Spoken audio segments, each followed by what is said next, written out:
But I'm joined by my esteemed crew on this Thursday afternoon, Hunter, Adam, Chris, Alex, and Ryan. And we are here to bring you everything sports today. And what a sports day it was yesterday with Big Brewer game. I'm going to get into that later, but we are going to start with our Warhawk thoughts. So, fellas, I'm going to ask you to put your GM hats on. So right now, what is one trade in the sports world that you would make as a GM? It could be for any sport, any team, but it has to be a realistic trade. So, Hunter, we're going to start with you. What do you got? I'm going to go with what's been in the news lately. If I'm the Jets GM, I'm trying to get Davante Adams to come over to the Jets. I think he'd be a crucial thing to help them get to a Super Bowl because the Rodgers era isn't going to last long. So, I mean, I would go all in right now and hope for the best. So, I'd probably trade Adams probably for second-round picks. That's what the Raiders said they're looking for. So, yeah, Adams to the Jets would be my take. Do you think they would give up more than just a second-round pick? I know that, Adams, he's getting older, so would you give up more than that? Yes, I believe so, but they wouldn't give up, like, Garrett Wilson or anyone like that. It'd have to be some, like, low-end players and some picks. Okay, yeah. Well, that is certainly one of the more realistic trades that could definitely happen possibly within the coming week. Adam, let's move over to you. Well, I'll try to keep this as short as possible, but what I did is I actually have a 3-team trade. Which I found on a Bleacher Report, and I thought, you know what, this would be a really cool trade to see happen. But it's between the White Sox, Yankees, and the Brewers. Outfielder Jason Dominguez, Chase Hampton, and Brock Selvage from the Yankees going to the White Sox. Jefferson Cuero, the catcher, like the number 2 prospect for the Brewers, who's now the number 1, I would think. In terms of position players, Tyler Black and Cooper Pratt, 2, 3, and 9 respectively, going there as well. The Yankees, getting Luis Robert, and we'd send over Hobie Milner to the Yankees. And this one, I think most of us would like. The Brewers would get a Garrett Crochet. And Verdugo from the Yankees. So, I thought about it, and I'm like, you know what, I could see that maybe happening, but I don't know. Yeah, Crochet, that was a guy that I think many people expected to be traded at the deadline. He was probably one of the most tradable pitchers, given that, he was pitching for the White Sox, and everyone on the White Sox isn't really all that great. But, yeah, first 3-team trade that we have here. Let's move over to Chris. It's kind of similar to Davante Adams, except I'm saying I would think the Jets one is a little more realistic given Aaron Rodgers and how good the Jets are, but the Saints, because even Davante expressed that he wants those are kind of the 2 main teams he's looking at, and it's a pretty similar trade, except be reunited with his college quarterback. Except I don't want to see that. I want to see him go with Aaron Rodgers, especially because the last time we saw Derek Carr and Davante Adams duoed up, it did not end well in Las Vegas, but I think it could go better this time around. It's a very similar trade. Davante goes to the Saints for a couple draft picks and maybe some players, but I think this time around, if they do get paired up, I think it'll be much better because the Saints are already performing well. So, yeah. Okay, yeah, and that was definitely one of the I think it was his second favorite spot that he wanted to go to, I think, besides the Jets. Now, me personally, I'd love if he come back to Green Bay, but yeah, I'm not sure how likely that is. With Christian Watson going down, you never know. By the way, you are listening to 91.7 The Edge, WSUW Whitewater, and watching on UWW-TV. Had to make sure I got that in there real quick at the start of the hour.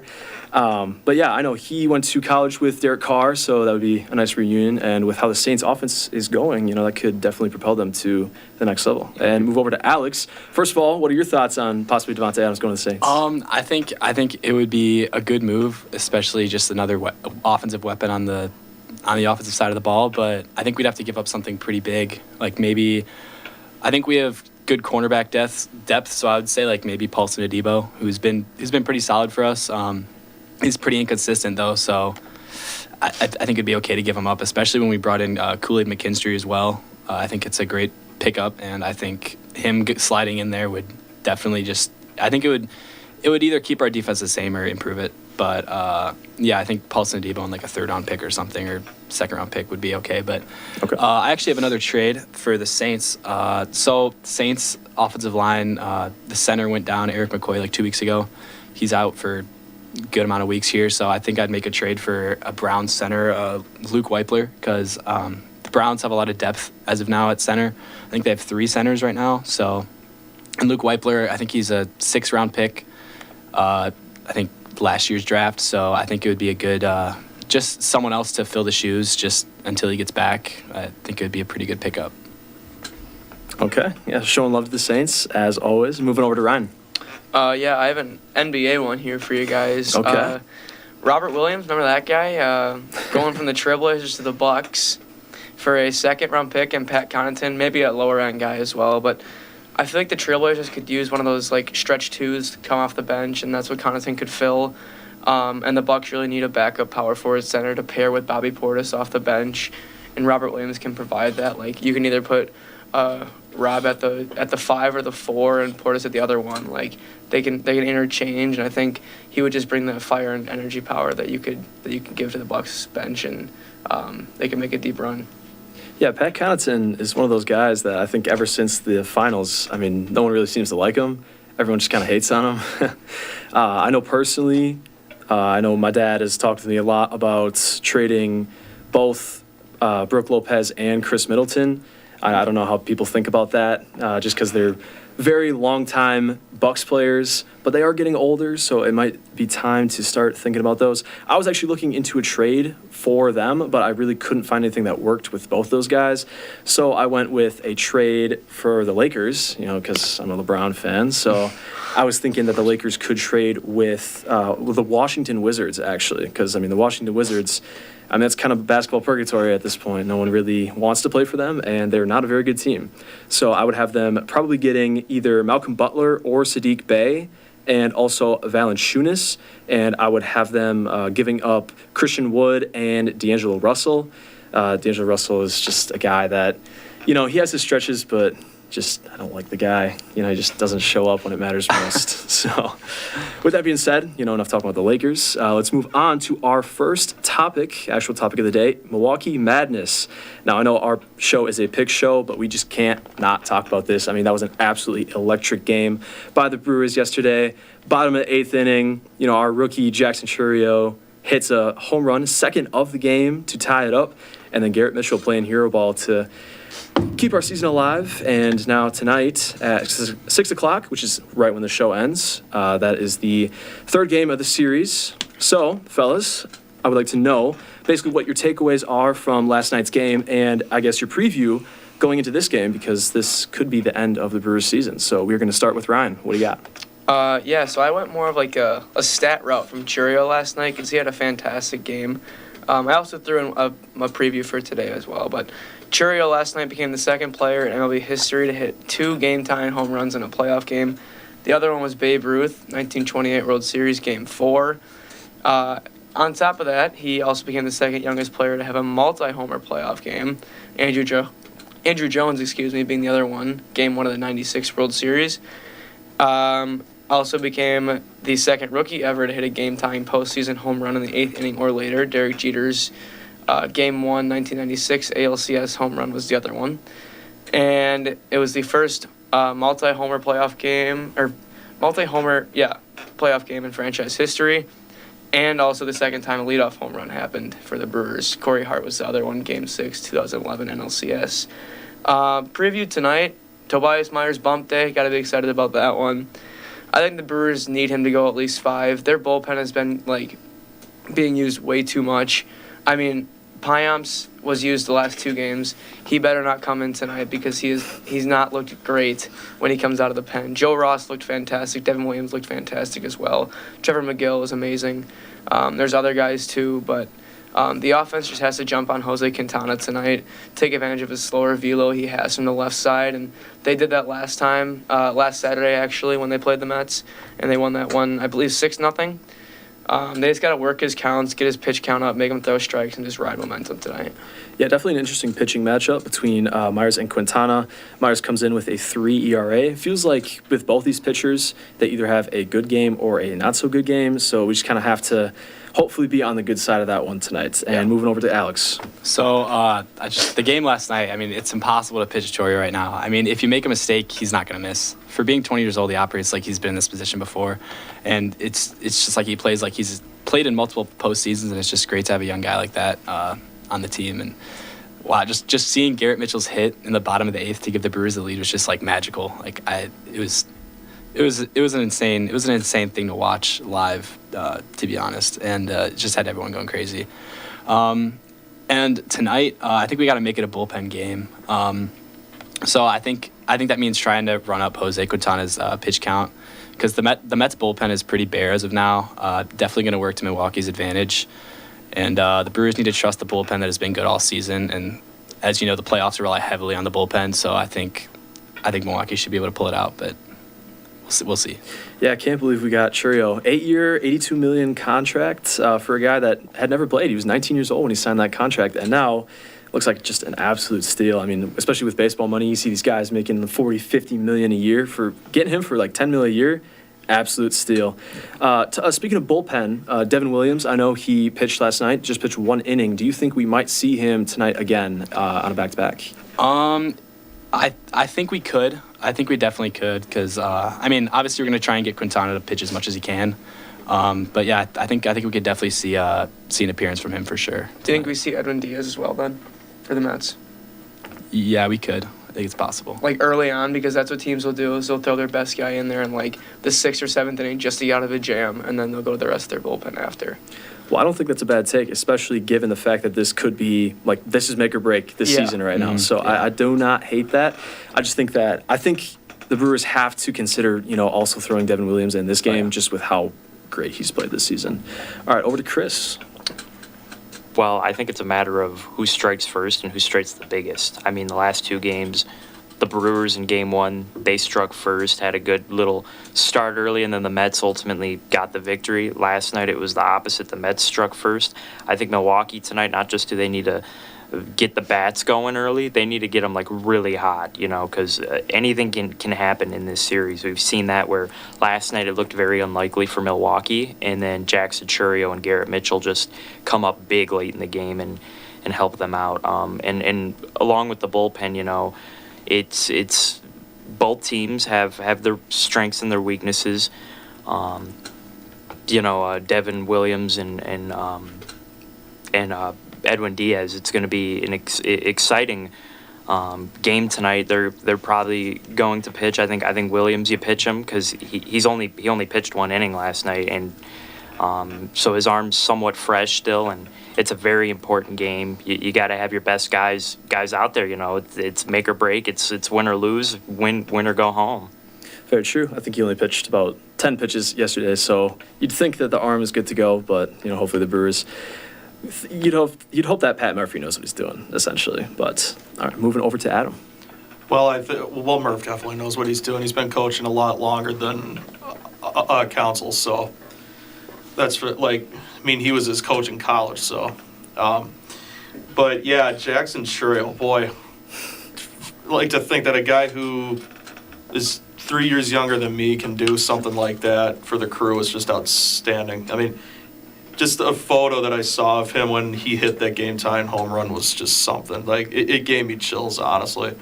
But I watched the go-ahead 2-run jack in the 8th inning from Garrett Mitchell. That was exciting, honestly. I don't think I've ever heard this stadium get that loud before, since 2018.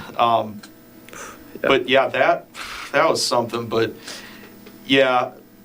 Tonight, the offense really the offense just needs to keep doing what they're doing.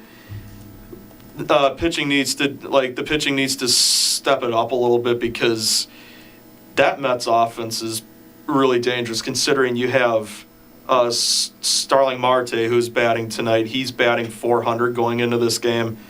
And I think Mark Vientos, who's one of the infielders, he's batting .375 with the 750 OPS. So, yeah, if you can keep those two off the base and somehow control the rest of the Mets lineup, like the Brewers should get the W. But, yeah, I could see the Brewers definitely taking this. And for Devin Williams, yeah, he pitched a 1 inning, 10 pitches, but if it comes to a save situation, yeah, he'll definitely come in. Yeah, like you said, some lethal hitters for the Mets. You got Alonso, Polar Bear, Francisco Lindor, who has also been having a great series, and like you mentioned, Vientos, and I forget the other name you mentioned. Starling Marte. Starling Marte, yes, he has also been very good for them.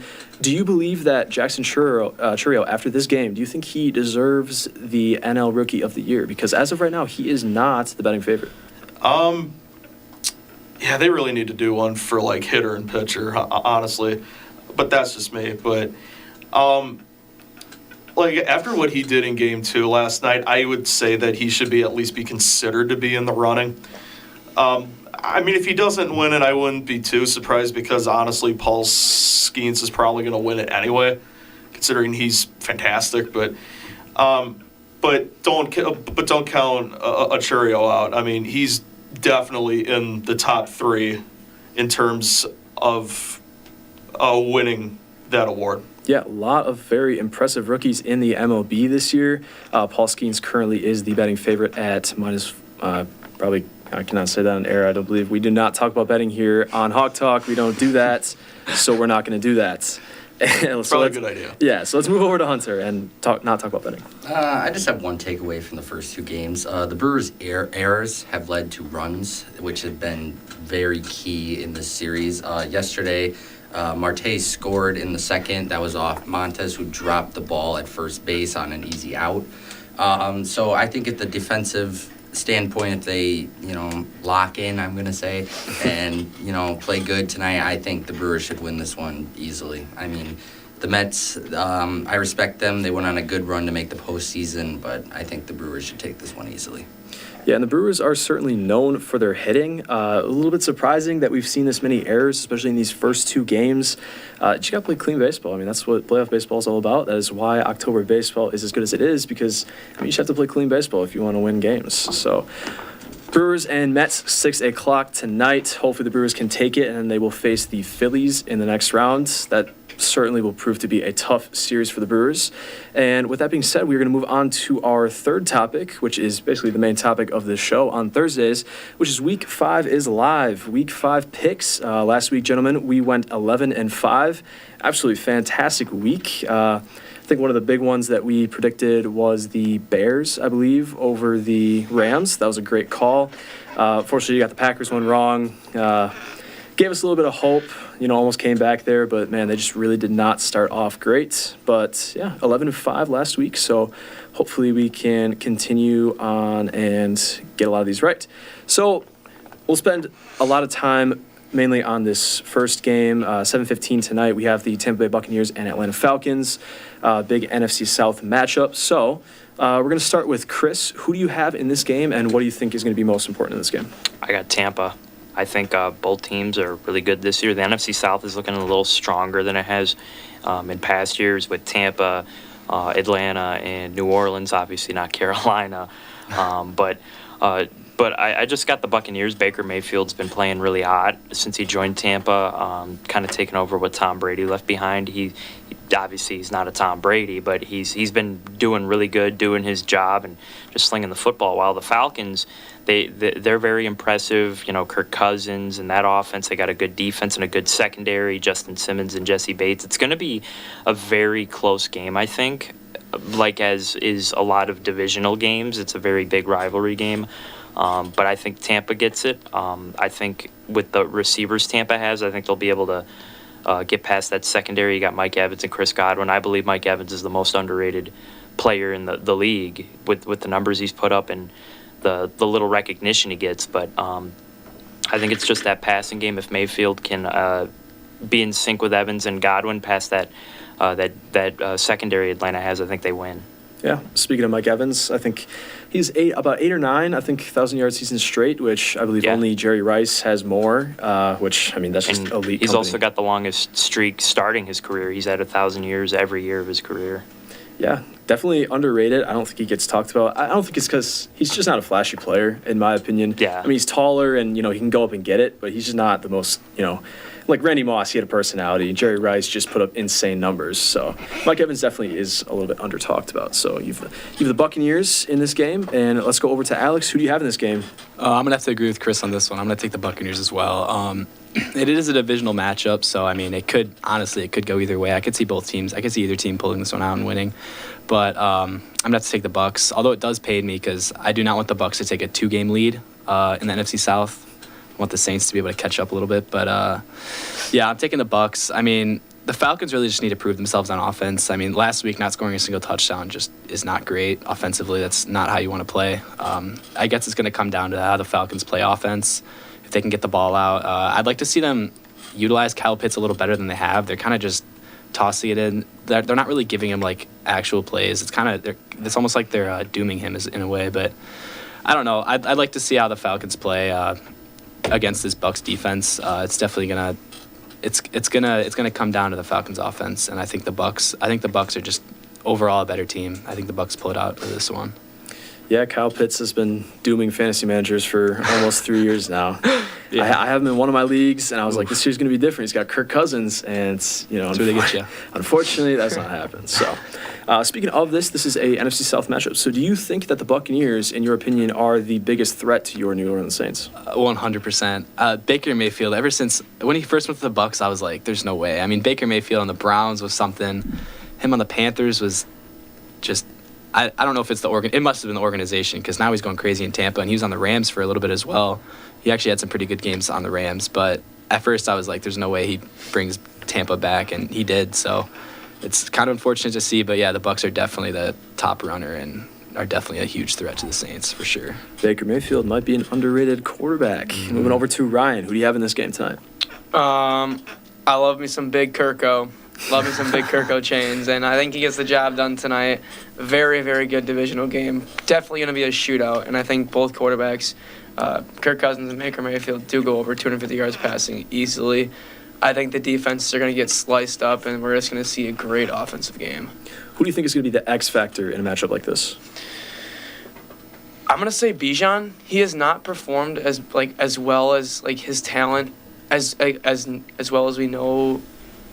He can perform. He has so much talent, and out of the backfield, I think the Buccaneers are one of the worst to allowing receiving yards to running backs out of the backfield. So I think Bijan is going to have a great game tonight out of the backfield, either running or receiving. Excuse me. And Kirko's going to find a way to get it done like he usually does. So they get the win at home. All right, one vote for Kirko Chains. So now we got 2 Buccaneers and 1 Falcons. Over to Hunter. What do you got? Tonight I got the Buccaneers to take this one. I think Baker Mayfield's been hot to start off this year. I think he's one of the most underrated quarterbacks in the NFL. I've always been big on him since his debut with the Browns. I think he'll have a good night tonight in the air. His wide receiver core is very underrated. It's very good. Chris Godwin, Mike Evans. That is a dynamic duo in itself. I'm big on the Falcons though. I think they're gonna have a great year, but I think tonight the Buccaneers take this one. Yeah, and with a loss, Falcons would be 2-3.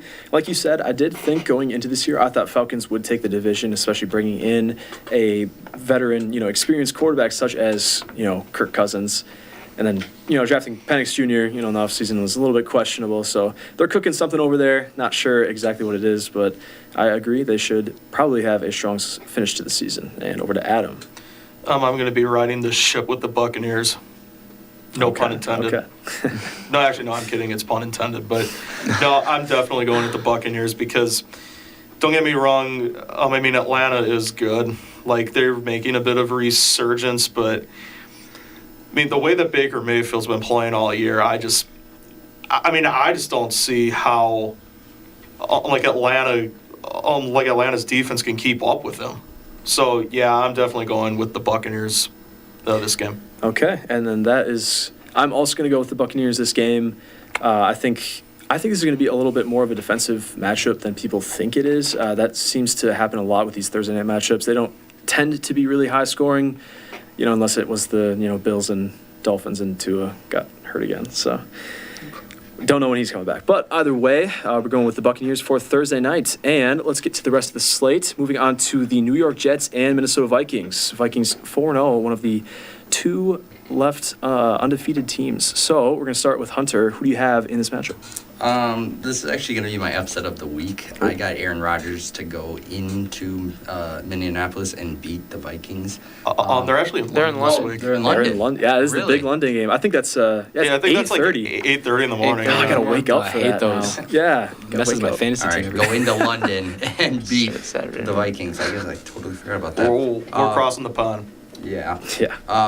Aaron Rodgers, I mean, he just has experience against this Vikings team. I think Aaron Rodgers is, after last week's game, which was abysmal for both teams, no one touchdown being scored the whole game against the Broncos. I think they're looking to bounce back. I think Aaron Rodgers knows he can be better. And I think this game he'll ball out. And unfortunately, the Vikings did beat my Packers last week, but I'm still sticking with the Vikings are frauds until they prove me wrong. All right, you're thinking Vikings 4-1, and I think it was that Ryan that mentioned something about fantasy sports with was that you that said that about fantasy sports with London games?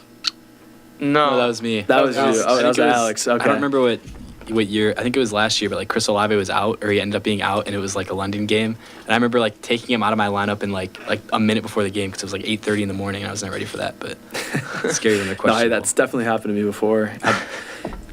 Just doesn't have to be so early, man. Even though 8:30 is not that early. I mean, we're in Well, like, college. what time is that in 8:30 's London, though?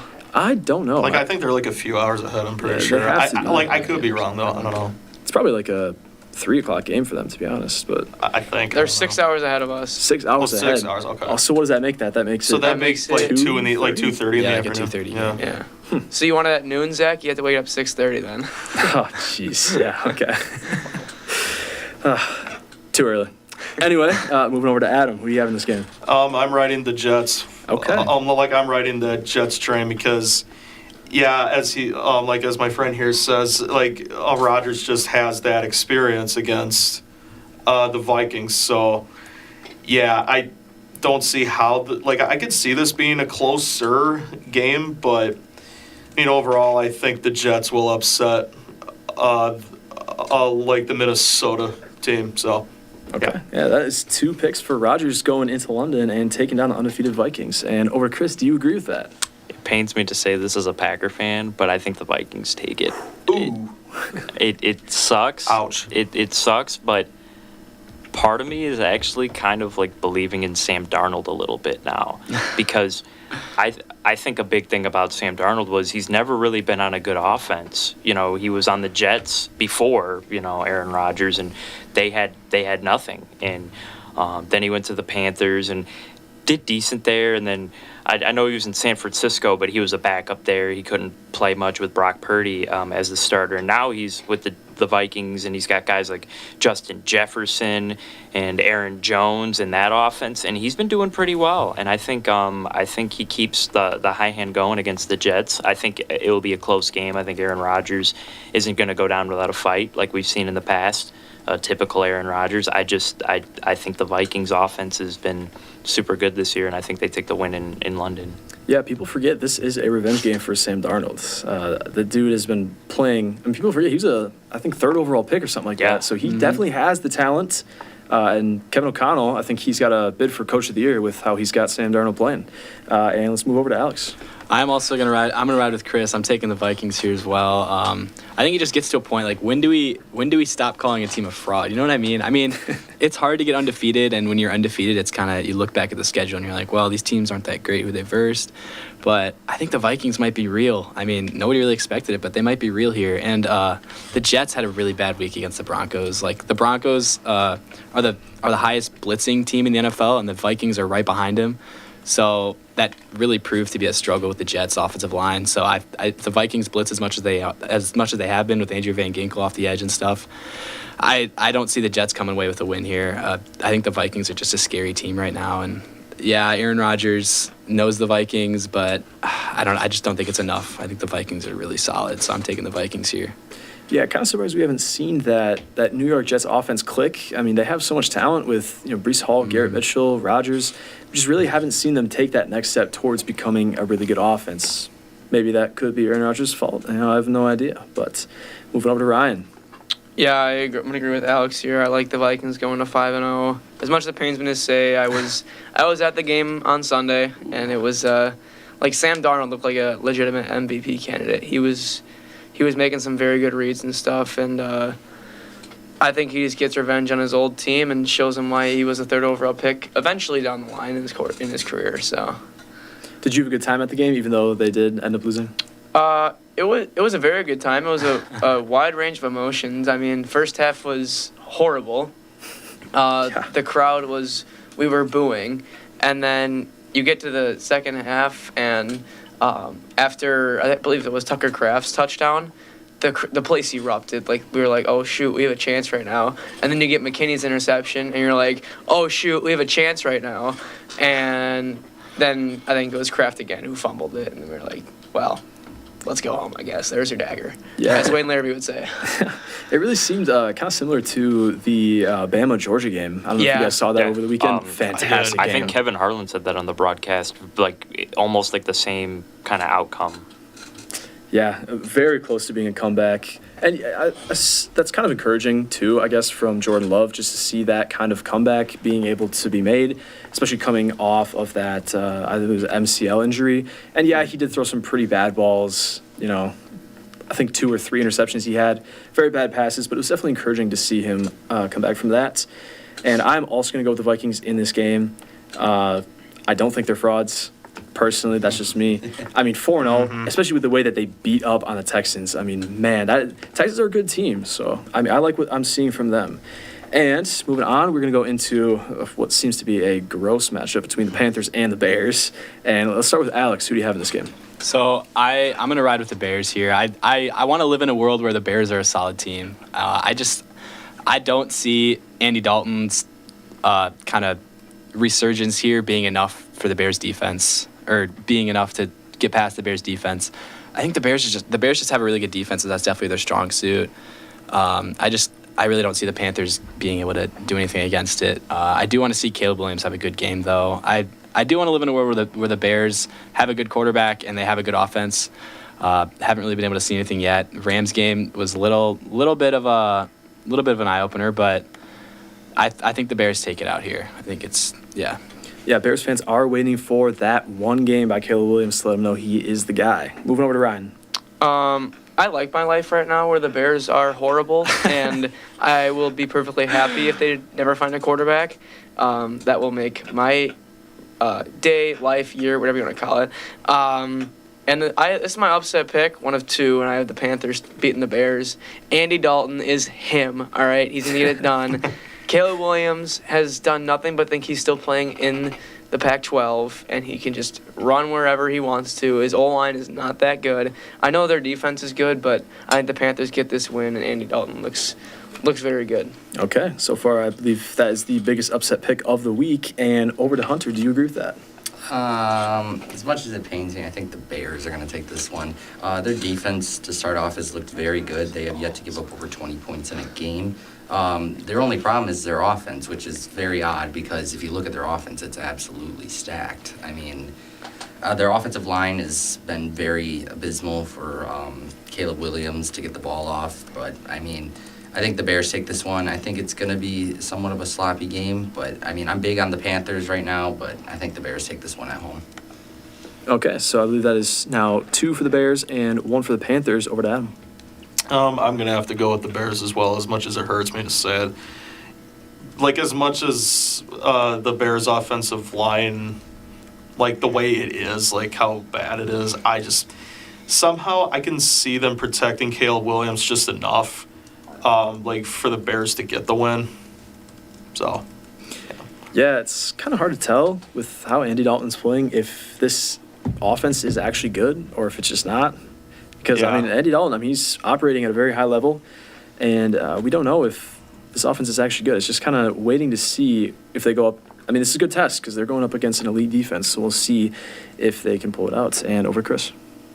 I know that the Panthers' offense is a fluke. I honestly think it's a fluke. Okay. So I Fraud think accusations. I think the Bears get this. It's just the Carolina Panthers aren't a strong team together. I think it's just looking rough over there in Carolina. As for the Bears, they're not looking too strong either. I mean, the defense has been super solid, and again, the O-line. It just Caleb Williams has no time. It was the same thing with Justin Fields. Now he's in Pittsburgh, and they're doing pretty good.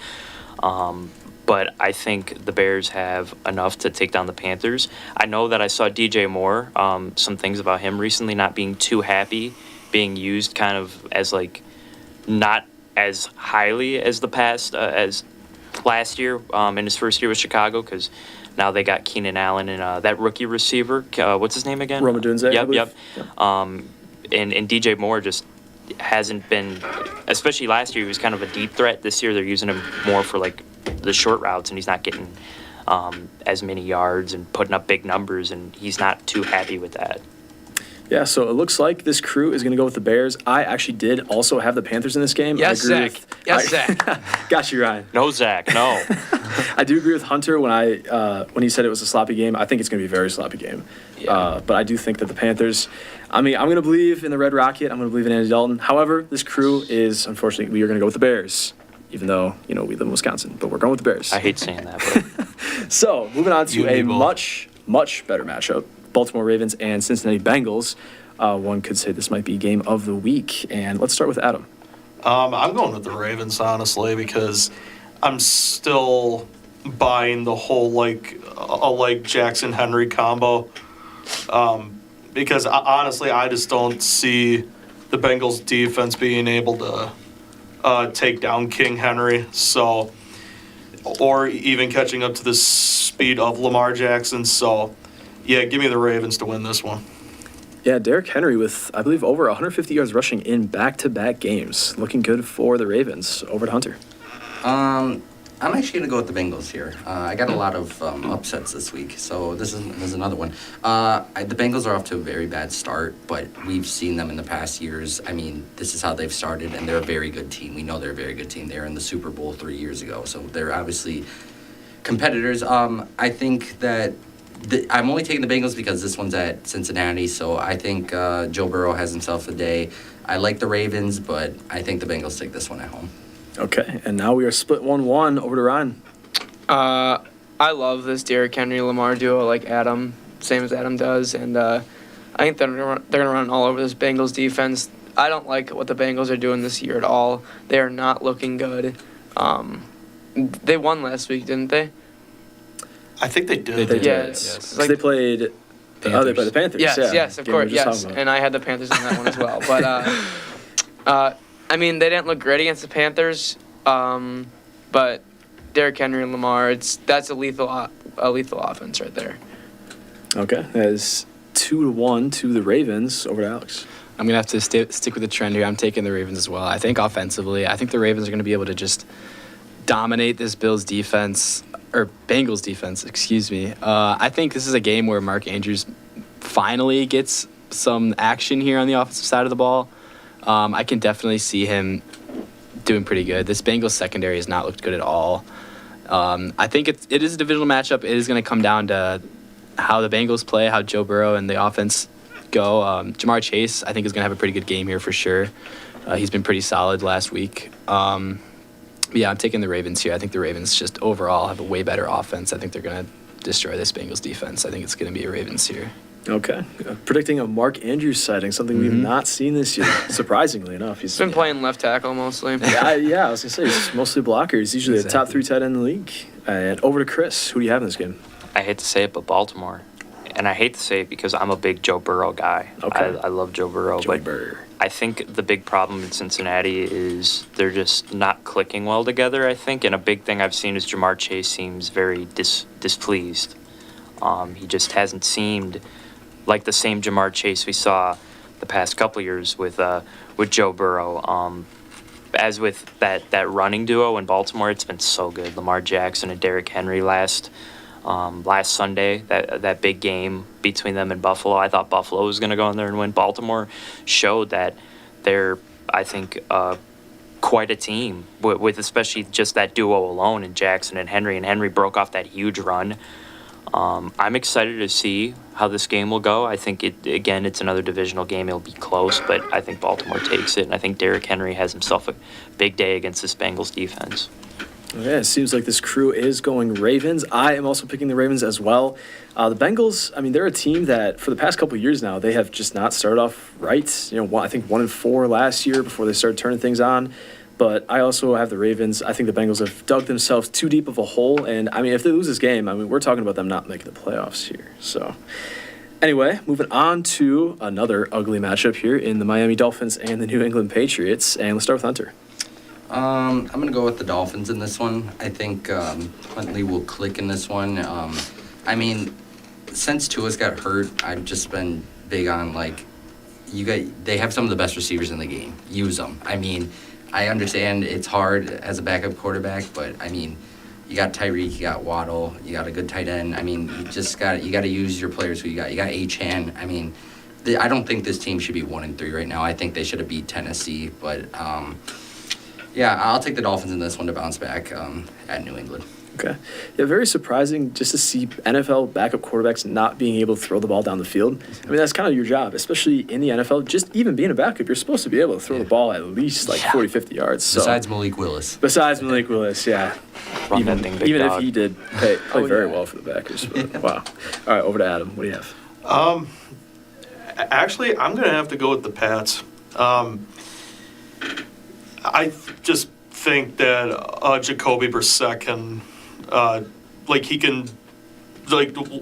he had 160 something passing yards against the Niners. I mean, I just see him keeping up that trend, and I can see it being enough to take down the Dolphins. Okay, yeah. Jacoby Brissett, this seems to be somewhat of a placeholder for Drake May. Not sure when we're going to see Drake May. I do like the approach that they're taking, though, just because the Patriots offense is not ready to have a rookie quarterback in there. And that's what we were seeing probably right now with the Bears. Obviously, Caleb Williams has the talent, but if you just don't have the players like O-linemen, to put around him, then it's just throwing him to the dogs. It's kind of what we're seeing with Anthony Richardson as well. But all right, so that is one for the Patriots and one for the Dolphins. To break the tiebreaker, Chris, what do you have? I'm going Miami. Okay. New England still learning under the new head coach, and Jacoby Brissett, not too bad, but I think Miami's just got enough pieces. And Tyler Huntley, when he was in Baltimore, I think it was 2022, I think they played Pittsburgh and Green Bay back-to-back weeks, and I remember Huntley was in, I think, because Jackson was a little banged up. And both games came down to 2-point conversions, actually. I remember because John Harbaugh made them go for 2-point conversions when they scored touchdowns, kick the extra point and tie the game. No, he wanted to win. Fortunately, they missed both. Well, fortunately against Green Bay, he missed it because we won. But I think Huntley's a solid quarterback. I think with this Miami offense he has and guys like Waddle and Hill, I think they'll just be fine against, especially New England. New England's still learning, and they're kind of in rebuild mode, and we haven't seen much of Drake May yet, so I got Miami. Yeah, and Tyler Huntley, he's a Pro Bowl quarterback. Deserving, not sure, but he is a Pro Bowl quarterback. So, moving over to Alex. I'm gonna have to take the Dolphins as well. The Patriots on the defensive backs section of their defense is pretty banged up. They have Kyle Duggar, who did not practice today, and Jabril Peppers, who's limited. So those are some pretty huge guys. If they don't have them, I can see the Dolphins scoring a lot of points here. They just have so many weapons, and with Tyler Huntley back there, I saw he missed Tyreek Hill in a wide open touchdown. That was just that was not great. But I think give them some practices to kind of just focus up a little bit. I think the Dolphins are going to score a lot of points on this Patriots defense if they're that injured. I think I'm taking the Dolphins here. All right, over to Ryan. Yeah, I mean, I love Tyler Huntley. I think he's also a great quarterback, Chris. But, and like you said, Hunter, I mean, this offense is just so explosive. And I don't know how any quarterback could not thrive in this offense. But I think the Pats get it done at home this weekend. It's going to be a very, very close game. Awfully close game. Not a good game at all. I know you said DBs are injured, but Gerard Mayo's their head coach. He's defensively minded, and I think the Pats just get it done. Okay, and I'm also going to go with the Patriots, which means we have our first tiebreaker of the day. I believe we have 3-3 Dolphins and Patriots. Now, I do not have a coin for my washing machine, so I have on my phone flip a coin, and I'm going to flip it. I'm going to have Hunter witness it, so obviously I'm not cheating here. So I'm going to flip. Heads is Dolphins, tails is Patriots, Heads it is. and it says heads, so we are going Dolphins in this game. Ooh. Moving on. Unfortunately, we only have 15 minutes left, so we're going to have to go a little bit rapid fire here with these picks. We're not going to have too much time for analysis, but let's go Browns and Commanders. We're going to start with Chris. Who do you got? Washington. I think last week Arizona, they're an okay team. Cleveland's been just not been good at all this year, and Jaden Daniels is actually impressing me. The quarterback that I was most looking forward to playing this year as a rookie was Michael Penix, but then he got drafted by Atlanta, and that kind of ruined that. But Jaden Daniels has been playing really good, and they're playing not a very strong Cleveland team. All right, Commanders. Over to Alex. Cleveland hasn't. Yeah, the Browns have not looked good at all. They're just kind of ugly entirely. Commanders have been pretty hot. Jane Daniels is looking amazing. I think Commanders pull it out here pretty easily. All right, Ryan. Yeah, I like what Dan Quinn's cooking down in Washington, D.C. Jaden Daniels could be Rookie of the Year favorite right now. I mean, he's playing out of his mind. And I think we see Jameis Winston on the field at some point this week for the Browns. I like that prediction. Over to Hunter. I'm going to go with the Commanders in this one. I'm going to keep it short and sweet. Jaden Daniels is a dog. I mean, I think he's really good. I think he's going to take this Commanders team on the right path. So, Agreed. Commanders. Jaden Daniels is that guy. Over to Adam. I have the Commanders as well, just because that Jaden Daniels is that guy that the Commanders have needed. So, give me Washington. Okay, yeah, clean sweep for the Washington Commanders. I agree with everything about Jaden Daniels. I was very high on him coming in this year, so happy I'm right. And now, moving on to Colts and Jaguars. Kind of an interesting matchup, I guess, for both of these teams. Let's start with Chris. I got Jacksonville. I think they've been struggling a lot this year, but so is Indianapolis. Both teams haven't been too hot, and I just kind of like what I see out of Jacksonville just a little bit more. Okay, over to Adam. What do you have? I have the Jags over the Colts. Honestly, just the fact that the Colts just haven't been doing good at all this year. The Jags haven't either, but I just see the Jaguars doing just a little bit better to win it. 2 for the Jags. Over to Hunter. I'm going to go with the Jags in this one, too. Unfortunately for the Colts, it's looking like Jonathan Taylor might miss this game, so Richardson's going to have to rely heavy on the pass game. So I'm going to go with the Jags to get their first win. Okay, over to Ryan. I'm also going to go with the Jags. Is Richardson playing even? Because I saw that Flacco came in last week and Richardson hurt his hip last week again, but I want to say that they're going to probably ride with Flacco, and if Taylor misses too, that's going to be 2 big hits to their offense. And I think the Jags get their first win at home, a very close game. Latest news is that Anthony Richardson is practicing. He's limited in practice, so I would assume that he's questionable for this game. If he doesn't play, I don't know if that's actually kind of an upgrade, having Joe Flacco on this offense. But let's go over to Alex. I do agree with what Ryan said. I think it is going to be a close game. I do think the Jazz take it, though. I think they finally get their first win. They've been versing some pretty good teams recently and barely lost against the Texans. So I think the Jags finally get their first win of the season here against the Colts. Okay, and I picked the Colts just because I assumed that Joe Flacco was going to play, but we are going with the Jaguars in this matchup to get their first win of the season. And on to what I think is the game of the week, Bills and Texans. Huge matchup. Let's start with Ryan. Yeah, I got the Bills in a huge shootout again. I think they're going to go into Houston, and it's going to feel like a playoff game there. It's Josh Allen versus C.J. Stroud. That's going to be a huge matchup, and I think Josh Allen continues playing at an excellent level like he has been, close to that MVP candidate. Okay, Hunter. I'm going to go the opposite here. I'm going to go with the Texans. I think the Bills looked very shaky last week, and now they're going to another very hard place to win in, which is Houston with their offense. So I'm going to take C.J. Stroud and the Texans to win this one. Okay, Adam, do you agree? I'm definitely going with the Texans because I honestly believe that C.J. Stroud and that Texans offense can get it done against a Bills defense that, has been pretty good, but I just think the Texans offense is just a little bit better this game.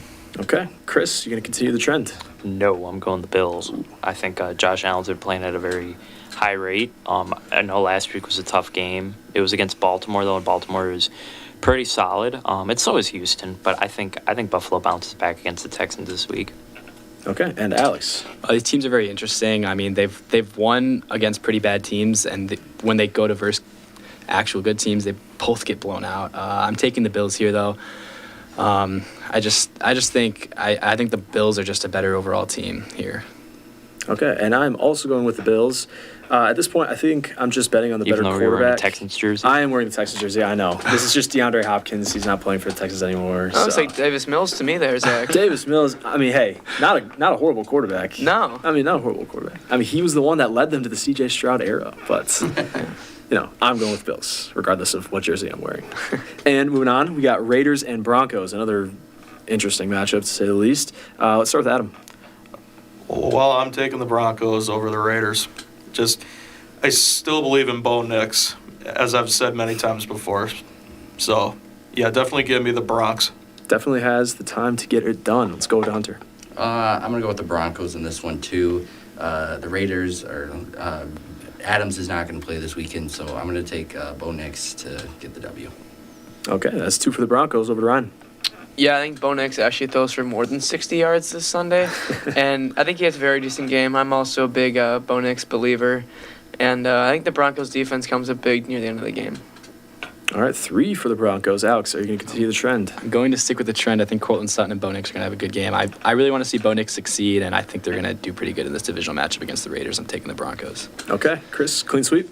Yep, I'm going Broncos because I'm not taking any team that loses to the Panthers seriously. So All right, I'm also going to go with the Broncos too. I just don't like what I've seen from the Raiders. My early season prediction this year, my hot take was the Raiders are going to make the playoffs, and it's not looking great right now. So I'm just Gardner Minshew guy, I guess. But we're going Broncos, and moving on to the Niners and Cardinals. We're going to start with Alex for this one. I'm going to have to take the Niners here. I just think they're playing so good as of recent. I mean, they versed a pretty bad Patriots team, but I just think I think they're just one of the best teams in the NFL, and they continue to be that. So I'm taking the 49ers here. Okay, over to Chris. easily 49ers. I mean, come on, it's San Francisco, right? If Arizona still had like prime Kurt Warner, Larry Fitzgerald, maybe, but we're way past that. So I'm going 49ers. It is still the Niners. Over to Adam. I'm going to continue the trend. I'm going with the Niners, just simply because the Cardinals they're just not that good. Okay, Hunter. I'm going to go with the Niners also. I just don't think this Cardinals offense is clicking at all, so I think the Niners are the better team here. Looked like we might get another clean sweep. Finishing with Ryan. Nah, I got the Cardinals in this one. Dude, I think you're joking. how can you count out Kyler and Marvin Harrison Jr.? They just got that connection. I think this could be a very big upset, and I think the Niners do not play well this Sunday, and then the Cardinals take advantage of their missed opportunities, and they get a very close victory in San Fran. Okay, I don't hate it. I did pick the Niners, but I do think that this could certainly go Arizona's way. I think they are just an underrated team. I don't think that they're as good as the 1-3 record shows. I think they're a little bit better, but I am going Niners because it's the Niners. So, and over to the Packer game, probably the one that everyone's looking forward to in this room, Packers and Rams. Let's start with Hunter. I'm going to go with the Packers here to bounce back against the Rams. I don't know what happened to this Rams team since 2021, but they have just fallen off a cliff. They have not been as good as they were that year. So I'm going to take the Packers to bounce back in Los Angeles. Okay, yeah, that is what trading all your picks will do to you. Exactly. Let's go over to Ryan. Yeah, I got the Packers as well. I think Jordan Love has another fantastic day. Yes, he threw, 3 or 4 picks last week? He channeled, 3. Three He picks, did yeah. channel his inner Brett Favre, but I think he's going to look like his old self being the second half of last season. And but I think the Rams give them a run for their money this week, and the game comes down to the wire. Maybe see another Xavier McKinney interception. 5 for 5 would be pretty nice. Hopefully, yeah. 2 for the Packers, Alex. I'm going to take the Packers here as well. Matt LaFleur has Sean McVay's number. He's actually 4-0 against Sean McVay in their career. And I think Jordan Love has a good passing game. I think he throws for, I think he throws for over 250 yards here. And I think Jaden Reed also has a pretty good game here. I'm taking the Packers. All right, Chris. I got to go with the Packers. I mean, Stafford's best targets have been pretty dinged up this season. So, I think Jordan Love has a pretty good game. Last week was a little shaky. But, you know, he just had to get back into the swing of things. I think this week we really see what Jordan Love can do. All right, Adam. Well, all I have to say is, go Pack, go. I'm Clean taking the sweep. Packers over the Rams because, just because, like, I can see Jordan Love having a bounce back game, so I have the Packers winning by 10 this game. Okay, and I also have the Packers, so we're going to go all going for the Packers this game. And moving on to Seahawks-Giants. Let's start with Adam for this one. Definitely Seahawks. Just because that Giants defense just has done such a horrible job at trying to defend the rush. I mean, passing, yeah, it's been a little iffy, but it's been rushing that's been a problem. Yeah, so I think that Geno gets it done over the Giants. Okay, over Chris. I got the Seahawks. I was kind of a big Daniel Jones believer up until this year, where it's just kind of like, I think it's over. I think you're done, but I got to go the Seahawks. So the run game's been pretty good, and Geno Smith is proven kind of later in his career that he's actually, you know, a solid quarterback with the right pieces. So I got to go Seattle. Yeah, it definitely seems Daniel Jones might be out after this year. Let's go over to Alex. I'm going to take the Seahawks as well. I think they're going to score a lot of points here. Kenneth Walker's finally doing some stuff on this offense, and I think they're going to definitely lean on Kenneth Walker here in this game. And if they can, they have 3 solid receivers, so I'd say the Seahawks are winning by a lot here. Yeah, speaking of Kenneth Walker, he lost me my fantasy matchup. I was going up against him, and I ended up losing by 3 points because Kenneth Walker decided to have 30-some points, 3 touchdowns. So, whatever. Anyways, over to Ryan. Yeah, Daniel Jones is like hot garbage. It's like bad. It's bad at this point how they gave him a contract. I think the Seahawks blow out the Giants. Yeah, paying him over Barkley. Wow. Hunter. I'm going to go with the Seahawks here. It's looking like Malik Neighbors is going to be out for this one, which I don't know how because he got a concussion about 10 days ago. But, you know, it's his choice. So, yeah, I'm going to go with the Seahawks here. All right, and that is going to be a clean sweep for the Seahawks. Moving on to Sunday Night Football between the Cowboys and the Steelers. And we're going to start with Alex for this one. I'm going to take the Steelers here. I mean, the Cowboys can't really run the ball here. Their running game has not been great, and that means they're going to have to lean on CeeDee Lamb and Dak Prescott even more. And I just think the Steelers are just so hot right now. I can't see the Steelers not winning this. I'm going to take the Steelers here. Okay, over to Chris. I got the Cowboys. Dak Prescott is, you know, usually pretty solid in the regular season. Put regular season in bold caps because when it comes playoff time, then it just, yeah. But I think the Cowboys take it. They've been struggling a bit this year, but I think they'll find a way to bounce back and have a good game against Pittsburgh and ultimately put together a solid regular season. Okay, Adam. I have to go with Pittsburgh here, just because, unfortunately, as much as it pains me to say it, Justin Fields has just been looking outstanding, just hands down. So, yeah, definitely give me Pittsburgh over the Cowboys. Okay, Hunter. I'm going to actually take the Cowboys here. I think the Cowboys will have a good game here. I think Dak Prescott will throw for a lot of yards. So I'm going to go Cowboys. All right, and Ryan. Justin Fields is a dog. He's getting this win at home against the Steelers, and I think Dak throws a couple or just a late interception that is not going to go well. Okay, and I have the Cowboys in this matchup, which means we are going to have a second tiebreaker. So we're going to go heads Cowboys and tails Steelers to decide Sunday Night Football. It is heads. It is heads, so we are going Cowboys, unfortunately, for all of the Steelers picks. So we only have about a minute left, so I'm just going to point to you guys real quick. We're going to do rapid fire for Monday Night Football. It is Saints and Chiefs, so who we got? Give me the Saints. Chiefs. Chiefs. Give me the Saints. Chiefs. I'm going Saints, so we're going to have another coin flip here in Monday Night Football. Wow. I don't know why. I think the Saints are taking this. I don't know. Maybe it's just me. Heads Saints, tails Chiefs. It is heads again. Heads, so we you are kidding going Saints. It's rigged. Shout out your Saints. Right Mahomes is there. There you getting go. that late touchdown. Mahomes getting a late Rigged. touchdown to Travis happen. Kelce to win I that. think the MVP of the game will be the referees. Oh, yeah. a good pick, Random good pick, PI. good pick. Yeah, I think probably 2 or 3 PIs probably called during this game. They won't Couple even think about holding the calls. PI until it's picked off or something. That all goes to Chiefs way. Yeah, I don't know if I see the Chiefs going 5-0 with all their weapons missing. I mean, they don't have any of their guys anymore. Travis Kelce. Travis Kelce, for sure. All right, but that is about going to do it for us today. Thank you guys for tuning in to UWW-TV and listening to 91.7 The Edge WSUW Whitewater. We're going to get you back into the music here, and thanks for listening, and have a great Thursday evening.